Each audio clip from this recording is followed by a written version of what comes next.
Alex,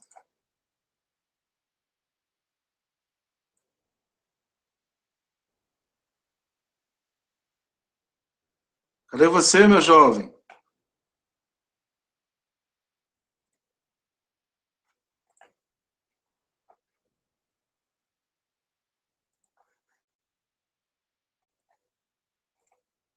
Nós vamos falar nessa noite aqui um debate, vamos tentar fazer um debate aqui, cujo tema é a situação das igrejas evangélicas e seus perfis pagãos, né? Muitas denominações, para ser sincero, no Brasil, segundo pesquisas, tem mais de 15 mil nomes de denominações de igrejas, cujas igrejas são denominadas evangélicas, né? Aí entram as igrejas tradicionais, neopentecostais, né? As igrejas pentecostais, enfim, todas aquelas que se dizem ser igrejas evangélicas. Nós vamos fazer aqui nessa noite um debate, né? Convidei alguns amigos, mas infelizmente não foi possível. Não foi possível a presença deles, a confirmação de que eles estariam presentes. Estou tentando aqui, mas parece que não vai ser possível. E se eu não conseguir, infelizmente, vamos ter que cancelar esse debate, né? Convidei as pessoas, confirmaram presença, e para eu falar só, vai ficar muito difícil. Eu gostaria que todos participassem, né? Todos participassem, todos que foram convidados, mestres, né, doutores, teólogos, mas infelizmente até agora está difícil, né? Inclusive alguns sugeriram um horário, para esse horário. Alex, pelo jeito vai ter que ser só eu e você mesmo. E vamos ver como é que fica essa primeira tentativa nossa aqui depois, ok? Tá me ouvindo bem aí, Alex? Tô te ouvindo, eu tive que estar caindo aqui, eu tive que mudar de lugar, porque o Wi-Fi aqui, a net aqui tá focada. Eu sei. Agora... Mas é o seguinte, eu já fiz aqui a introdução, não sei se você ouviu. Não, porque caiu, conectei agora de novo. Nós vamos fazer aqui um debate aqui, a situação das igrejas evangélicas e seus perfis pagãos, né? Nós sabemos que existem várias denominações. Segundo pesquisas, só no Brasil tem mais de 15 mil nomes de denominações de igrejas, geralmente chamadas de evangélicas, né? Aí temos as pentecostais, neopentecostais, tradicionais e algumas outras que podem surgir aí, com nomes assim até mesmo absurdos, né? Nomes que nós consideramos aberrações, correto? O primeiro questionamento aqui é o seguinte: se as igrejas se dizem evangélicas, por que não vivem de acordo com pelo menos um dos evangelhos? Não ignorando os evangelhos sinóticos. Não quis dizer isso. O que eu quis dizer é o seguinte: a pessoa veste ali a roupagem, né, dizendo-se cristão evangélico. E às vezes não cumpre, não examina, né, o que está escrito nos evangelhos, que seja de Mateus, de Marcos, Lucas ou João, e tenta viver ali essa realidade. O questionamento foi esse. A pesquisa agora no ano de 2020 está previsto para 50% da população brasileira ser denominada evangélica. Aí entra todos aqueles que se dizem evangélicos, entre aspas, né? Eu mesmo não posso apontar até que ponto essas pessoas podem ser consideradas evangélicas, né? Então, eu vou abrir aqui para você, Alex, fazer algum comentário, né? O que acontece? Nós temos os evangelhos, né, que são nosso espelho, né? Podemos dizer assim, a nossa principal regra de fé e fonte para conhecimento de Deus, de Jesus, do que Jesus queria que nós fizéssemos, até porque tem umas Bíblias, quando Jesus fala, destaca de vermelho, né? Então, aí vem o questionamento, né? Sim, se você é evangélico, você vive de acordo com os evangelhos, está de acordo com os evangelhos, as suas atitudes, as suas ações, as suas concepções, seus pontos de vista, aqui, tá certo? E eu vou te dar aí, Alex, uns 5 minutos para você fazer algum comentário, algum questionamento, alguma contestação, enfim. Vamos passar esse primeiro tópico aqui para você, ok? Bíblia, todo mundo, todas essas igrejas dizem o seguinte. O Valdomiro, quando ele faz o programa dele, ele pega, abre a Bíblia lá, acompanha, manda você ler. Estava vendo hoje o Bispo Formigoni falando um monte de besteira e depois falando para o povo, venham, tragam a sua Bíblia. Todos veem a Bíblia, não é que eles não querem seguir, ou escolheram não seguir. A questão se chama interpretação. Qual é a interpretação que essas igrejas fazem, não só dos evangelhos, mas do todo o texto, toda a Bíblia. E a partir dessa interpretação é que surge o paganismo. Ou por uma interpretação mal feita, ou às vezes até a falta dela, né? Falta de interpretação. É igual muitas vezes você fala assim para mim, não, eu gosto de Bíblia, mas a gente tem que entender que sempre interpretá-la. E eu costumo buscar o conhecimento daqueles que interpretaram antes de mim. E vou lá, interpreto e busco uma interpretação ortodoxa e científica também do texto. Não uma interpretação mística ou uma interpretação... Porque é um texto. Se você não souber interpretar texto, você não vai interpretar texto algum. É a questão de português, de crítica literária, de história, uma questão de conhecer traduções, de originais, as línguas originais. E o que acontece é o seguinte, o paganismo está aí e o cara vai mostrar para você que a prática dele é pagã e vai te mostrar um texto bíblico para embasar ela.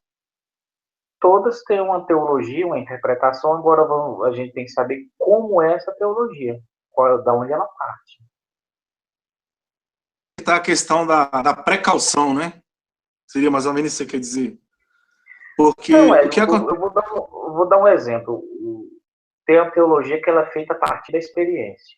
O cara tem uma experiência mística, uma experiência sobrenatural, uma experiência do grupo dele, e ele vai procurar textos que se enquadrem naquela experiência dele. E ele vai fazer a teologia dele a partir dali. Ou o cara, todo mundo tem pressupostos. Todos têm pressupostos para fazer uma interpretação. O meu pressuposto e do pressuposto ortodoxo é de que a palavra de Deus, ela é infalível e foi inspirada pelo Espírito Santo completamente, inteiramente, e que tem que ser interpretada a partir daquilo que é chamado da forma gramática histórica, né? E ao contrário daqueles que são os liberais, que o pressuposto dele é dizer que aonde eu não creio não é verdade. Então ele vem no texto histórico crítico, né? Ele vai ali dando aquelas lidas dele, aquele que ele não acredita ser palavra de Deus, ele vai retirando. Eu já entendi, João. Como quem diz, isso aqui me interessa, esse aqui é meu ponto de vista, a minha concepção, e eu tô certo. Seria mais ou menos assim? Aquele que não concordar comigo... Não, o pressuposto dele não existe milagres. Jesus Cristo não é Deus, ele não nasceu de uma virgem, ele não ressuscitou. E isso aí tem destruído muitas igrejas. Ela destruiu a igreja na Europa, a igreja protestante na Europa se acabou por causa do chamado liberalismo teológico. Esse não é o nosso problema no Brasil. Apesar de algumas igrejas terem tido problema com a IPB, mas ela não é o maior problema. O maior problema do Brasil se chama sincretismo religioso, se chama gnosticismo cristão, se chama um sincretismo religioso que é feito no Brasil, e o evangélico brasileiro tem uma alma católica. Ele é católico. Eu estava ouvindo esses dias, um colega me mandou um vídeo de um pastor, aí estava lá no Facebook, né? Vejam só essa explicação barra revelação. Que profundidade, nunca tinha ouvido isso. Nunca ouviu porque ele inventou, né? Em 3 minutos o cara veio com uma heresia atrás da outra. Ele veio dizer o seguinte, né? Aquela questão do véu que se rasgou, numa explicação completamente maluca, né? Gente, vocês têm que entender que o véu se rasgou não é porque para você entrar, não. O véu se rasgou foi para Deus sair. Né, contrariando completamente o texto bíblico, aí depois ele vem dizer, e não pense que o sacerdote acabou, não. Tem gente aí que diz que acabou. Se acabaram os sacerdotes, eles pedem o sacerdote.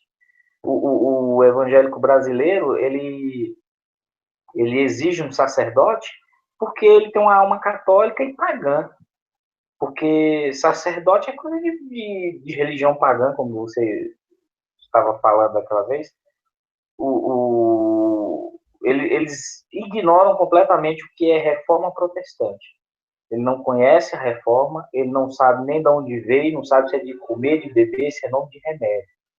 Eles não sabem quem foi Martinho Lutero, não sabem quem foi Calvino, o que esses caras disseram. Eles não sabem a história da própria igreja, eles não sabem, não conhecem nem o que a própria igreja deles defende, a imensa maioria. E aí eu não lembro bem do texto, do vídeo, se tivesse aqui eu ia colocar para você ver a quantidade de bobagem que esse cara falou. Aí o pessoal falou, como é que pode essa questão do cara vir dizer que dentro do... Ele vai ler a Bíblia e fala, tive uma revelação do texto. Isso é completamente pagão, gnóstico, isso é gnosticismo. Não há uma revelação especial para seu ninguém. Não existe essa de revelação especial. Tem um texto, esse texto foi inspirado pelo Espírito Santo e a obrigação do pregador é descobrir o que o autor quis dizer, não o que ele entendeu. O que ele entendeu não importa. Eu sei lá se ele fumou maconha, se ele bebeu cachaça e depois foi ler o texto, se ele está viajando na maionese, não me interessa o que ele entendeu. Ele tem que procurar, e isso dá trabalho, tem que estudar, tem que pesquisar o que o autor quis dizer. Aí o camarada é preguiçoso, é místico demais, e vai lá, abre a Bíblia e fala, tem uma revelação especial e nova para vocês. Contrariando só a Escritura, somente as Escrituras. A sua revelação, a sua experiência não me interessa. É particular, é sua. Ela não tem que estar no púlpito como revelação de Deus. Pode ser que Deus tenha te revelado algo em especial, particular, mas não é para regra de fé para todo mundo. A regra de fé para todo mundo. Regra de fé é as Escrituras. São as Escrituras. E a partir desse momento que começa um misticismo dentro do Brasil, das igrejas brasileiras. Tem igreja que você entra e você confunde até com a macumba. Há uma influência não só católica, mas das religiões afro dentro das igrejas. Eles entendem de que ainda bem que você não trouxe seus amigos. Não, porque pelo que eu percebi, eles são pentecostais, né? E a partir do movimento pentecostal que começou a surgir alguns movimentos meio loucos, né? Deixa eu só dar uma pincelada aqui, já que você tocou nisso aí. Esse fim de semana agora a Igreja Católica realizou aqui em Brasília, na cidade de Taguatinga, Itaguapá, me parece, Pentecostes, né? O padre Moacir, muito conhecido aí. E o que é Pentecostes? Na verdade, o termo Pentecostal é um adjetivo. É uma festa judaica que acontece 50 dias após a Páscoa. E existe uma grande interpretação, uma grande má interpretação do capítulo 2 de Atos, né? Nosso assunto não é esse, que ali o pessoal usa ali, quando chega o vento com um som impetuoso, encheu toda a casa, e começaram a falar em outras línguas, e essas outras línguas hoje, o pessoal, eu acho que assim, eles banalizaram, porque naquele dia ali, havia, se eu não me engano, 14 nações, né? E quando Pedro falava, quando Pedro pregou, havia um certo entendimento. E hoje em dia as pessoas falam em umas línguas aí que a gente já sabe que é até decorado, eu posso falar isso com propriedade, você sabe, eu vim do meio pentecostal, dos pentecostais, né? E por 20 anos eu defendi ali ó, aquelas visões e tudo. Você sabe disso, a gente já se conhece há muito tempo. Hoje eu já tenho outra visão, né? Inclusive existe o termo técnico que é a glossolalia, é a capacidade de você falar, né? Uma língua até mesmo desconhecida. Então hoje eu entendo sua colocação, e o que eu vejo assim, Alex, é a necessidade das pessoas examinar com cautela a Bíblia Sagrada e não ir no oba-oba de tudo que se ouve, né? A sugestão seria as pessoas se tornarem bereanos, examinar e fazer o que você falou, pesquisar, sim, por que não pesquisar? Paulo, quando ele deixou Trófimo doente em Mileto, ele disse para Timóteo, se eu não me engano, Tito, levar os pergaminhos, que Paulo também pesquisava. Eu acho correto isso, eu acho ótimo, eu acho excelente, até porque o estudo nunca é demais, né? Mas voltando aqui para o nosso foco, deixa eu repetir a pergunta aqui e vou te fazer outra pergunta dentro do que eu vou comentar aqui, tá? Se as igrejas se dizem evangélicas, pense em qualquer igreja evangélica agora aí, por gentileza. Eu não sei se você considera a sua mesmo, não sei. Por que não vive de acordo com pelo menos um dos evangelhos? Agora eu te pergunto, me cite uma igreja evangélica, ou a sua, e me diz se ela vive de acordo com um dos evangelhos. Não tô tentando separar, principalmente os sinóticos, são inseparáveis. Eu não sei se você sabe, com certeza você sabe, o Evangelho de Lucas e Atos dos Apóstolos foi escrito para a mesma pessoa, que foi Teófilo, né? O que quer dizer Teófilo? Teófilo quer dizer amigo dos deuses. A Igreja Católica, na canonização, teve um cidadão lá, não me lembro o nome, não sei se é Trifão, ele condenava tudo. Ele queria tirar o Evangelho de Lucas. Então, só que se ele tirasse Lucas, ele ia ter que tirar Atos, porque foi o mesmo autor. Então, ele deixou. Mas quase que o Evangelho de Lucas não entra. Até porque o Evangelho de Lucas foi escrito para os gregos, um povo mais culto. E a Record agora exibe a novela O Rico e Lázaro, que somente o Evangelho de Lucas cita aí, alguns têm por parábola, né? Outros defendem que não é uma parábola, foi uma história que aconteceu, porque em parábola não cita nome próprio, ele aparece Lázaro, né, nome próprio. Outras pessoas já atribuem que Lázaro é porque é lazarento, né, uma pessoa miserável, um mendigo. Enfim, aí cada um fica com as suas interpretações, semelhantemente a complexidade do Apocalipse, né? Que tem o pré-milenismo, o pós-milenismo, o mid, né? Então, aí são concepções e conjecturas que cada qual tem a sua. Mas voltando à pergunta, a sua igreja é evangélica? Você citaria uma igreja evangélica? E por que seria essa igreja denominada evangélica? Eu volto para você aí. Vamos tentar responder em 2 minutos, porque o assunto aqui é um pouco longo, tá bom? Hélio, nenhuma igreja é a igreja de Cristo em si. Eu acredito na igreja universal. Não é do Edir Macedo, não. Eu acredito Católica é universal. Eu acredito que a igreja de Cristo ela subsiste em várias igrejas, denominações. E eu acredito que aos 45 do segundo, até alguns católicos serão salvos. Agora, eu acho que a questão é a seguinte: existe igrejas menos puras e mais puras, mas todas são igrejas de Cristo. Eu só não posso dizer que igreja de Cristo, por exemplo, o credo apostólico. Conhece o credo apostólico?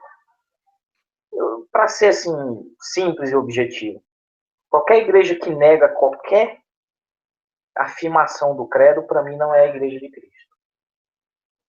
Não é a igreja de Cristo. Agora, é muita pretensão eu chegar aqui para você e dizer a minha igreja é a igreja perfeita, correta. Isso é pretensão demais. Não, isso, infelizmente conhecemos alguns que fazem isso aí, né? Infelizmente. Acho que eu vou até citar, eu acho que eu posso citar, não vou denegrir, e isso não vai me gerar um processo, né? Eu falo porque eu já ouvi de pessoas lá de dentro. Por exemplo, até antiético citar, não, mas eu vou fazer isso aqui. Que é a Deus é Amor, é a Congregação Cristã do Brasil. Então, a Deus é Amor dizia, se você não é daqui, está no inferno. A Federação Cristã do Brasil diz: se você não fizer parte daqui do nosso sistema, você está fora. Né? Mas tudo bem, você respondeu aí. Não sei o que está se organizando aí. Deixa eu partir para a segunda aqui, Alex. Sim. Você quer fazer mais algum comentário dentro desse assunto? Não, é o que eu estou te dizendo. Você tem que procurar uma igreja bíblica, uma igreja séria. Não sei te dizer uma igreja. Eu te digo uma coisa. O pentecostal é complicado. O seu áudio não está bom, o seu áudio. Uma igreja neopentecostal, eu aconselho qualquer um, pule fora. Saia fora. Não vou dizer que tudo que eles dizem lá é mentira, mas até o relógio parado acerta a hora 2 vezes por dia. Uma hora ou outra eles falam alguma verdade. Agora, é uma igreja complicadíssima, uma igreja sincrética. Na verdade, elas são igrejas sincréticas, pagãs. Deixa eu fazer um questionamento aqui. Essas neopentecostais, na sua concepção, seriam as que surgiram agora do século XX para cá, seria isso? Não, elas surgiram a partir da Igreja Universal. Eles vieram de dentro do movimento pentecostal, acho que é daquela igreja do Macalister, né?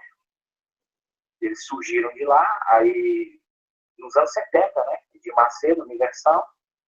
Aí da Universal surgiu o R.S. Soares, um racha, né? Não, mas pera só uma observação. Eu não consigo me lembrar o ano que surgiu a Universal. Nos anos 70.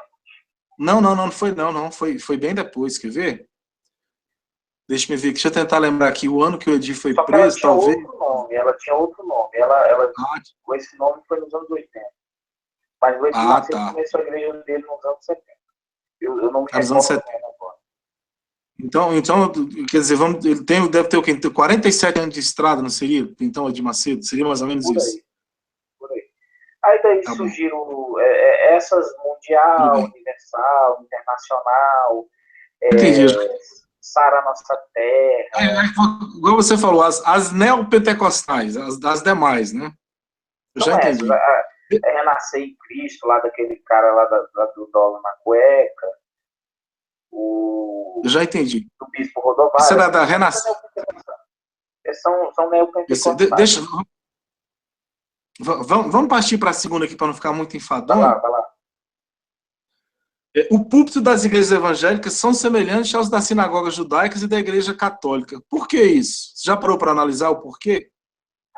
O que eu falei agora, a influência, a alma do brasileiro ainda é muito católica.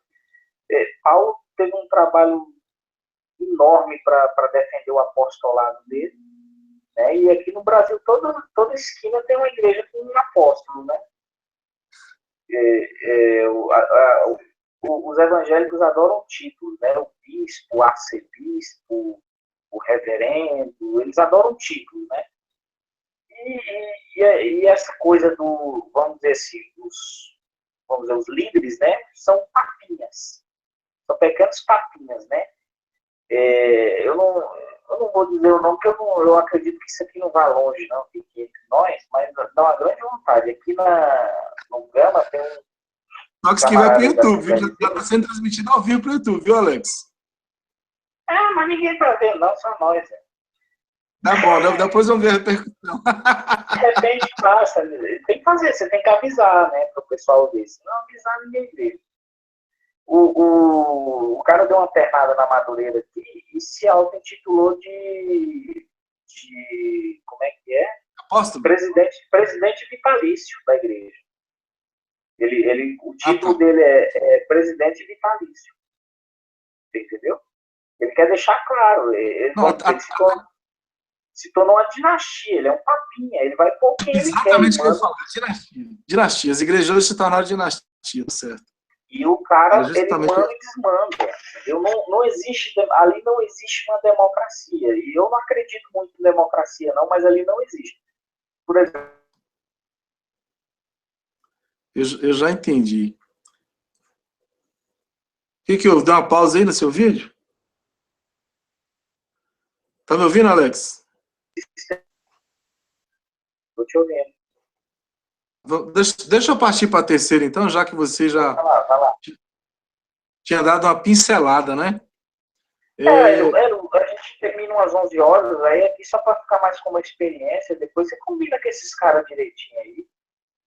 Não, até que eu fiz a chamada, liguei agora, convidei tudo, mas não deu certo. Olha só, outra pergunta aqui. Por que ao adentrar o templo, todos dobram os joelhos em frente aos bancos ou cadeiras, com base em qual passagem bíblica?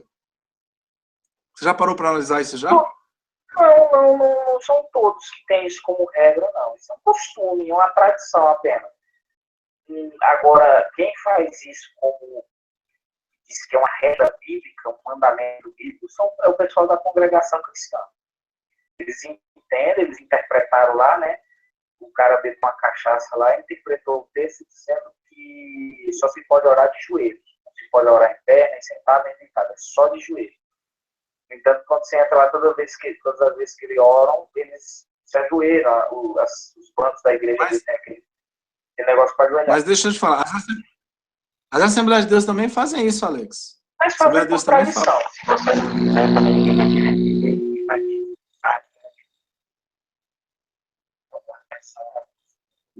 seu áudio, o que está acontecendo com o seu áudio, hein?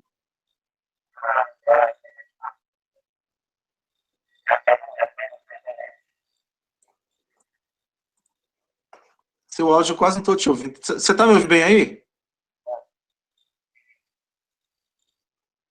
Estou te ouvindo muito bem. Mas depois vamos ver como é que ficou, então. Isso aí, talvez, essa menção que eu fiz, talvez foi baseado quando Salomão escreveu em Eclesiastes, não, guarda o teu pé quando entras na casa do Senhor e tal. Aí muitos interpretam aquilo ali como uma reverência, né? Mas eu não vejo. Até porque em Mateus capítulo 6, Jesus disse quando você orar, para você entrar no seu quarto e fechar a porta, né?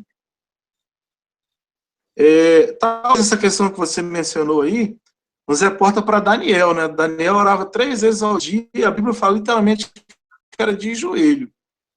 O muçulmano ora 5 vezes por dia. E Paulo sugere para nós orarmos sem cessar, né? Correto?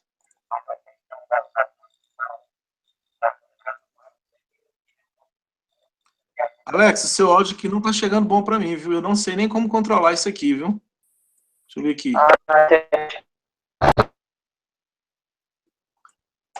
Tá me ouvindo aí, Alex? Tá ouvindo melhor? Não, tá melhor não. Deixa eu ver aqui. A internet aqui tá muito ruim. Internet. Vamos fazer o seguinte, vamos ficar só com a parte mesmo que você sugeriu. Vamos só mais... Deixa eu ver aqui. Pentecostais, neopentecostais tradicionais e tantas outras que surgem, paradigmas bíblicos e padrão divino, isso aí você já até comentou, né? Vamos até saltar isso aí, porque, pelo que eu vi, você fez o dever de casa direitinho e já se preparou, né? Já deu até uma antecipada. Deixa eu ver outra pergunta aqui. Qual seria hoje a denominação que estaria mais com probabilidades de estar próximo ao verdadeiro cristianismo e por quê? Eu não vou falar de denominação, mas eu vou falar de linha teológica. Eu vou dizer as igrejas calvinistas.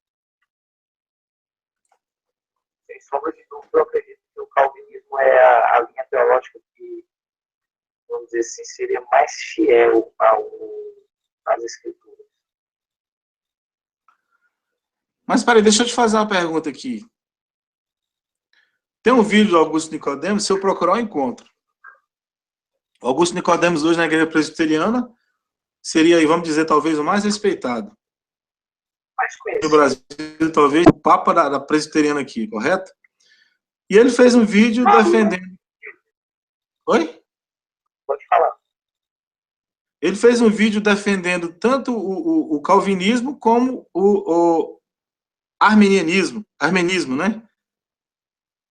Então, ele mesmo falou, olha, ambos estão corretos. O Toalho falou isso. Posso até te mandar o vídeo depois. Eu acho que ele está passando um pano. O calvinismo, os arminianos acreditam que o calvinismo ele se prende somente aos 5 pontos, a predestinação. O calvinismo é muito maior. Inclusive, lembrei agora, eu tenho um livro fininho que você até acho que você me deu, troquei por um CD contigo na época, eu tenho ele aqui até hoje. As duas teses. Você lembra? Ele defende as duas teses. Aquilo ali é a ponta do iceberg do calvinismo. É só a ponta do iceberg. O calvinismo é uma cosmovisão cristã que ela influencia em todos os níveis da vida. Ela não se resume a uma simples discussão de 5 pontos ou de predestinação. Porque quando se fala em calvinismo, você só já vem predestinação na cabeça.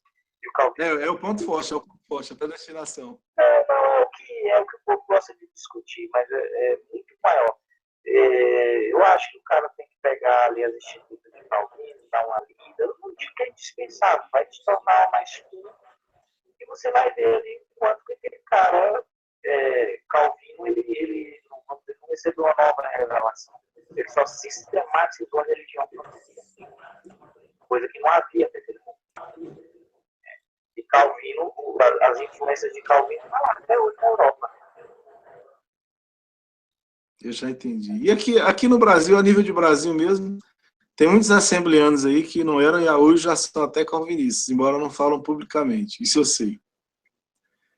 Alex, para a gente finalizar aqui eu te perguntei de denominação e você citou aí um grande, vamos dizer, um grande reformador. Calvino, no caso, foi contemporâneo de Martim Lutero, João Calvino. Se eu estiver enganado, você me corrija, por gentileza. Oi?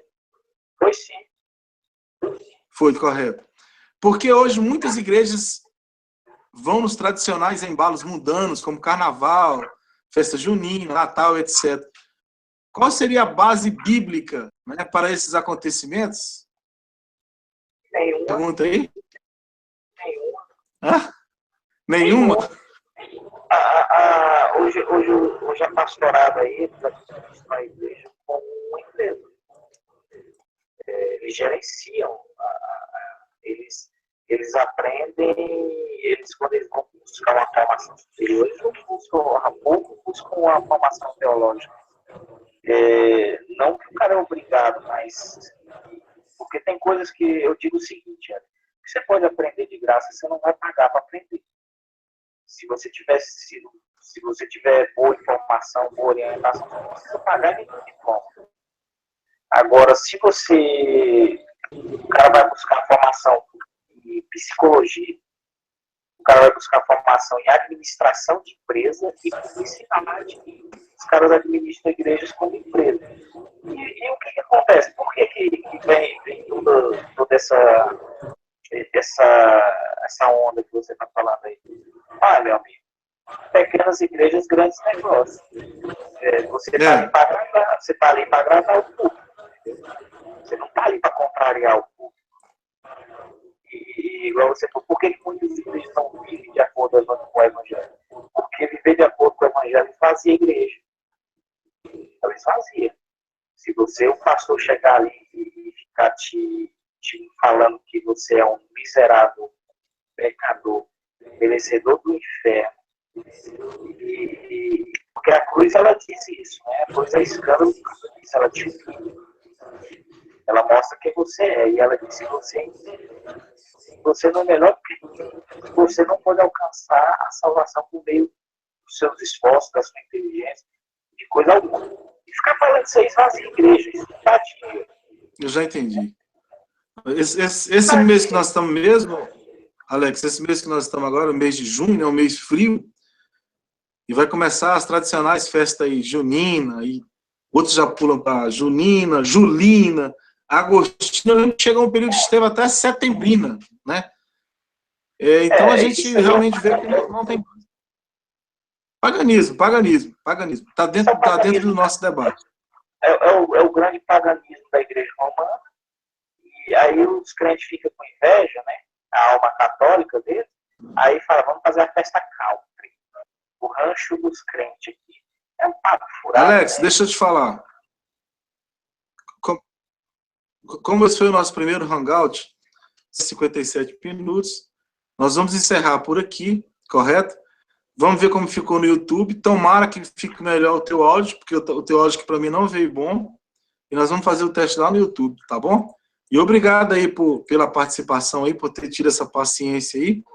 Eu espero que os demais que foram convidados, o Roberto dos Santos, muito conhecido aqui em Brasília, aí Jalon, né, Pastor Iraí, Luciano, José Carlos Freitas, amigo meu que ia ser o mediador. Infelizmente não foi possível eles aparecerem, mas é isso aí. Obrigado então aí, até a próxima então aí. Vamos tentar fazer o melhor a próxima vez, tá bom? Passa o vídeo Você aí, para boa eles, quem sabe noite. eles se animam, Pode né? falar alguém. Não é?